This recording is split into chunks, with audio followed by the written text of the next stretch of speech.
Hello guys, welcome back to our channel. வீடியோக்குள்ள போறதுக்கு முன்னாடி மறக்காம இந்த வீடியோக்கு ஒரு லைக் போட்டுருங்க. அது மட்டும் இல்லாம ஹைப் அப்படின்ற ஆப்ஷனையும் கிளிக் பண்ணிடுங்க.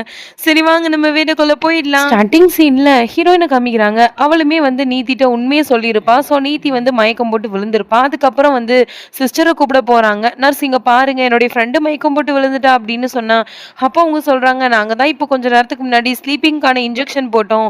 அதனால தான் அவங்க மயக்கம் போட்டு விழுந்த மாதிரி இருக்குது. அவங்க தூங்கிட்டு இருக்காங்க, நல்ல பாருங்க அப்படின்ற மாதிரி சொல்றாங்க. அதுக்கப்புறம் ஹீரோயினுக்கு என்ன பண்றதுன்னே தெரியல. சரி, நம்ம ஃப்ரெண்டு டிஸ்டர்ப் பண்ண வேணாம் அப்படின்னு சொல்லிட்டு அந்த இடத்துல இருந்து அவளுமே கிளம்பிடுறா. இந்த பக்கம் பார்த்தா வீட்டுல ரொம்ப தான் சண்டையா நடக்கு. அப்ப அந்த ஆன்ட்டியுமே, இங்க பாரு பாரி வெளியில போயிட்டா, எனக்கு தெரியாது, நீ எப்படியாச்சும் போய் பரிய கூட்டிட்டு வா அப்படின்னு சொன்னா, ஹீரோவுடைய அம்மா வந்து சண்டை போடுறா நம்ம ராஜு கிட்ட, நீ வந்து காரியத்தையே கெடுத்துட்ட அப்படின்னு சொல்லிட்டு. அப்ப ராஜு சொல்றான், நீங்க தாம்மா கொஞ்சமாச்சும் யோசிக்கணும், என்னுடைய வாழ்க்கைமா இது, நான் எப்படிம்மா முடிவு பண்ண முடியும், தப்பு பண்ணிட்டேன் இல்லைன்னு சொல்லல, ஆனா அதுக்கு அப்படின்னு சொல்லி பேசிட்டு அதுக்கப்புறம் அவன் தனியா உட்காந்து அழுதுட்டு இருக்கான். தேவையில்லாம பெரிய தப்பு பண்ணிட்டேன், நான் பண்ண தப்பு பெரிய முட்டாள்தனம் பண்ணிட்டேன் அப்படின்னு சொல்லிட்டு. அப்படி இந்த பக்கம் ஹீரோயினுமே நேரா ஒரு கோயிலுக்கு வந்து இப்படி கடவுள்கிட்ட கேட்டுட்டு இருக்காங்க, நீங்க பண்றது நியாயமா, என்னுடைய வாழ்க்கை எப்படி திரும்பிருச்சுன்னு பாருங்க அப்படி இப்படி சொல்லிட்டு. அப்போ அவங்க ப்ரே பண்ணிட்டு இருக்கும்போது அவங்க தலையில அப்படியே நெத்தியில குங்குமம் வந்து விழுது. அவங்களுமே அந்த இடத்துல இருந்து அப்படி கிளம்பி போறாங்க. எங்க போறாங்க அப்படின்றத இந்த பக்கம் காட்டல. அப்படி இந்த பக்கம் ஹீரோவுமே வந்து அவங்க வீட்டில் உள்ளவங்கள்ட்டலாம் வந்து சொல்லிட்டு, நான் பரிய கூட்டிட்டு தான் இந்த வீட்டுக்கு வருவேன் அப்படின்னு சொல்லிட்டு கிளம்பிடுறான். அப்படி அவனுமே வந்து எல்லா இடத்துலையும் செக் பண்ணிட்டு இருக்கான். இந்த கோயிலுக்குமே வந்து கேட்டா, இப்போ தான் சார் உங்க மனைவி போனாங்க கொஞ்ச நேரத்துக்கு முன்னாடி அப்படின்ற மாதிரி சொல்லிடுறாங்க. இந்த பக்கம் ஹீரோயினை பார்த்தா அவளுமே ஒரு பெரிய மலை கிட்ட நின்றுட்டு இருப்பா.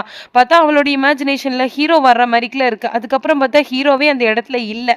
அதுக்கப்புறம் அவளுமே அந்த மலையோட எட்ஜில் தான் இருப்பா. இந்த பக்கம் ஹீரோவுமே தன்னுடைய வீட்டில் உள்ளவங்கள்ட்டலாம் அந்த மாதிரி பறி காங்கல அப்படின்ற மாதிரி சொல்லிடுறாரு. ஹீரோக்காரனும் வீட்டுக்கு வரான். ஆன்ட்டிக்காரங்களுக்கும் உடம்பு சரியில்லை. இதை பார்த்துட்டு அவன் வந்து அந்த ஆன்ட்டிகிட்ட பேசலான்னு வரும்போது, ஆன்ட்டியுமே நீ என் கிட்ட வராத, பரி எங்க அப்படின்னு சொல்லி கேட்டா, பரிய காங்கல அப்படின்ற மாதிரி இவன் சொல்ல, அதுக்கப்புறம் போலீஸ் ஸ்டேஷன் குடும்பத்தோட போய் கம்ப்ளைண்ட் கொடுத்துட்டு இருக்காங்க. அப்படி இந்த பக்கம் மறுநாள் ஆகுது. இவனுமே நீத்தியை வந்து பார்க்க வந்திருப்பான். அப்பவும் வந்துட்டு ஃப்ரெண்டுக்காரனும் இருப்பான் அந்த ஹாஸ்பிட்டல்ல தான். அப்போ ஃப்ரெண்டுகிட்டையுமே சொல்லிட்டு நான் போய் பரிய தேடுறேன் அப்படின்னு சொல்லிட்டு போயிருப்பான்.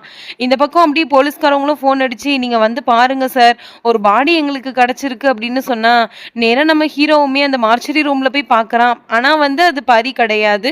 ஸோ அதுக்கப்புறம் அவன் கிளாரிஃபை பண்ணிட்டு, எப்படிடா இவ்வளோ போய் தேடுறது அப்படின்னு சொல்லி முழிச்சிட்டு இருப்பான். அப்படி இந்த பக்கம் வீட்லயுமே பரிக்கு ரொம்ப சப்போர்ட் பண்றதுனால அந்த ஆன்ட்டி கிட்ட வந்து ராஜோடைய அம்மா ரொம்ப சண்டை போடுறாங்க. இந்த வீட்டுடைய சொத்தை வந்து பிரிச்சு கொடுத்துருங்க, நானும் இந்த வீட்டில் மருமக தானே, என்னுடைய ஹஸ்பண்ட் இப்போ உயிரோட இல்லைன்றனால இந்த சொத்துல வந்து எங்களுக்கு பங்கு இல்லாம போயிருமா வச்சிருமா அப்படின்னு சொல்லிட்டு நடுவீட்டில் கோடெல்லாம் போட்டு இருக்காங்க. இதை பார்த்துட்டு ஹீரோக்காரவனும் வந்து, ஏமா இப்படிலாம் பண்றீங்க அப்படின்னு சொல்லி கேட்டா, நீ பேசாம வாயை மூடு ராஜு, உனக்கு இதெல்லாம் தெரியாது அப்படின்ற மாதிரி சொல்லிட்டு இருக்காங்க.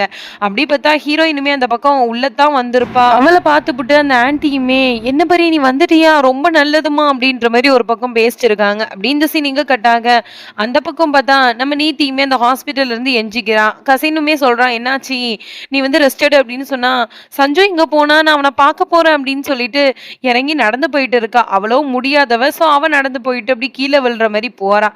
அப்படி இந்த பக்கம் ஹீரோயினுமே வந்து, ஆண்டி எனக்காக ஒன்று நீங்க பண்ணுவீங்களா அப்படின்னு சொல்லி கேட்டு இருக்கா. அதுக்கு அந்த ஆன்ட்டியுமே, உனக்கு என்ன பண்ணணும்னு சொல்லுமா அப்படின்னு சொன்ன, இந்த அந்த மாதிரி அந்த ஆன்ட்டி சொல்றாங்க, எனக்காக நீ ஒன்று பண்ணு, இந்த வீட்டில் நீ இருமா அப்படின்னு சொன்னா, நான் எந்த ரைட்ஸ்ல ஆன்ட்டி இந்த வீட்டில் இருக்க முடியும், இவரும் வந்து என் ஃப்ரெண்டை கல்யாணம் பண்ணியிருக்காரு, நான் இனிமேல் எந்த ரைட்ஸில் இந்த வீட்டில் நான் இருக்க முடியும் அப்படின்ற மாதிரி ஒரு பக்கம் இவ கேட்க, அதுக்கு அந்த ஆன்ட்டியால் ஒன்றும் சொல்ல முடியல. இருந்தாலும் இவன் வந்து ஒரு சீனில் நினச்சி பார்க்குறான், இந்த மாதிரி நீத்திட்ட பேசிகிட்டு இருக்க பேச போயிருப்பான். ஸோ அப்போ வந்து அந்த நர்ஸ் வந்து சொல்லியிருப்பாங்க, நீத்தி வந்து ப்ரெக்னெண்ட்டாக இருக்கா அப்படின்னு சொல்லிட்டு.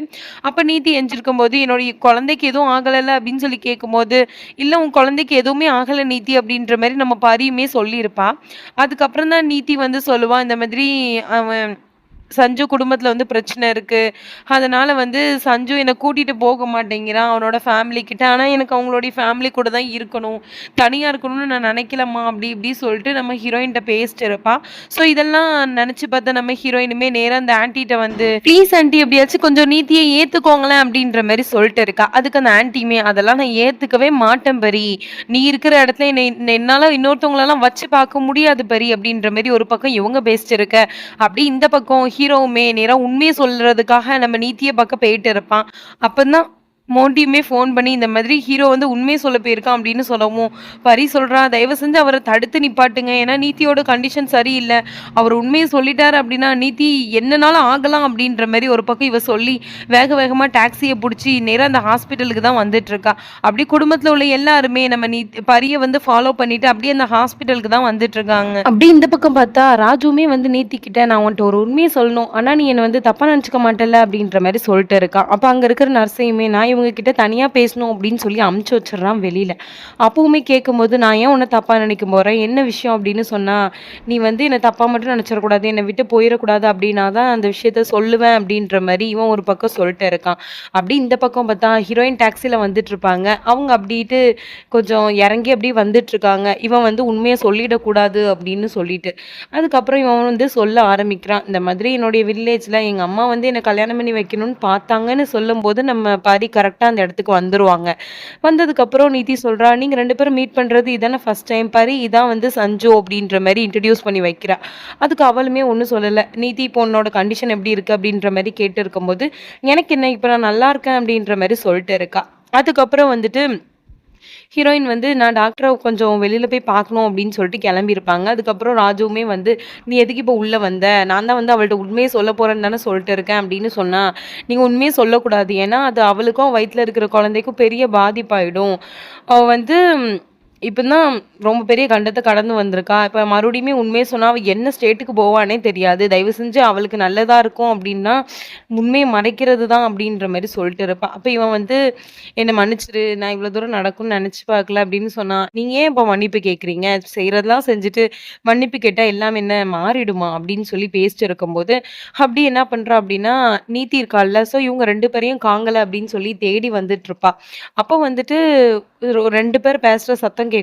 இவங்க 2 பேரா அப்படின்னு சொல்லி பார்க்கும்போது, இவங்க 2 பேர் இல்ல. வேற 2 பேரு. அதுக்கப்புறம் இந்த ரூம்க்கு வந்து சத்தம் கேட்டத நோக்கி வந்து பார்த்தா, பரியும், சஞ்சு அதாவது ராஜுவும் நின்னு பேசிட்டு இருப்பாங்க. அப்போ வந்துட்டு, "ராஜு நீ ஏன் கீழ உட்கார்ந்துருக்க? உனக்கு என்னாச்சு?" அப்படின்னு சொன்னா, "இல்ல இவங்க கிட்ட வந்து இந்த நம்ம லவ் ஸ்டோரிய சொல்லிட்டு இருந்தேன். அதனால தான் வந்து இங்க தற்செயலா 2 பேர் மீட் பண்ணோம். அதனால சொல்லிட்டு இருந்தேன்" அப்படின்னு சொல்லும்போது, அவளும் சொல்றா, ஆமா, ஆமா. நீ சொல்ல வேண்டியதுதானே நல்ல விஷயம் தான். சரி பரி, நீ வரியா நம்ம போலாம்" அப்படின்ற மாரி கூப்பிட்டுட்டு இருப்பா. அதுக்கப்புறம் வந்துட்டு நம்ம ராஜுவும் என்ன பண்றான் அப்படின்னா, ஸ்வீட்லாம் வாங்கிட்டு அவன் ரொம்ப ஜாலியா பேசிட்டு இருக்கும்போது, சந்திரிகா வந்து அவன் ஹஸ்பண்ட் கிட்ட சொல்றா, "இந்த மாதிரி இந்த விஷயத்துக்கு நீங்க ஸ்வீட் வந்து வாங்கி சாப்பிடுறீங்க உங்க தம்பிட்ட இருந்து அப்படின்றத நான் உங்க அம்மாட்ட சொல்லிருவேன்" அப்படின்னு சொல்லி மிரட்டிட்டு இருப்பா. இதெல்லாம் ஒரு பொழப்பா ராஜுக்கு அப்படின்ற மாரி அவ பேசிட்டு இருப்பா. அப்படியே இந்த பக்கம் நேத்திக்குமே ஸ்வீட் ஊட்டிட்டு வர்றதுக்காக ஸ்வீட் எடுத்துட்டு வந்துட்டு இருப்பா. அப்ப வந்து நம்ம பரிக்கு கொஞ்சம் கூட மனசாட்சி இல்லாம பரிக்கு அந்த ஸ்வீட் வந்து இப்படி நீட்டிட்டு இருப்பான். அப்போ வந்துட்டு நீத்தி சொல்லுவா, "இங்க பாரு அவ என்னுடைய ஃப்ரெண்ட் தான். நீ வந்து அவளுக்கு ஸ்வீட்ட ஊட்டிட்டே வந்துரு" அப்படின்ற மாரி சொல்லுவா. அந்த அன்னைக்குல நம்ம ஹீரோ வந்து அவகிட்ட போய் ஸ்வீட்ட கொண்டு இப்படி நீட்டிட்டு இருப்பான். உடனேட்டு அவளும் வந்து ஸ்வீட்ட வாங்கிப்பா. வாங்கிட்டு சடனா வெளியில வந்து அழுதுட்டு இருப்பா. என்னதான் அவ விட்டு குடுத்தாலும் அவளுக்கு வந்து கஷ்டம் இருக்காதா? இத்தன நாள் வந்து நம்மளுடைய ஒரு ஹஸ்பண்ட் நெனச்சு அவ வாழ்ந்துட்டு இருந்தது. திடீர்னு இப்ப இல்ல அப்டின்னா அவளால எப்படி ஏத்துக்க முடியும்? அதனால ரொம்ப தேம்பி தேம்பி அழுதுட்டு இருக்கா. இதுக்கப்புறம் என்ன நடந்துச்சு நம்ம நாளைக்கு பார்க்கலாம். இதுவரைக்கும் நம்ம சேனல மறக்காம சப்ஸ்கிரைப் பண்ணிக்கோங்க அண்ட் ஃபாலோ பண்ணிக்கோங்க. நெக்ஸ்ட் வீடியோல உங்கள சந்திக்கிறேன். அதுவரைக்கும் பாய் ஃபிரெண்ட்ஸ்.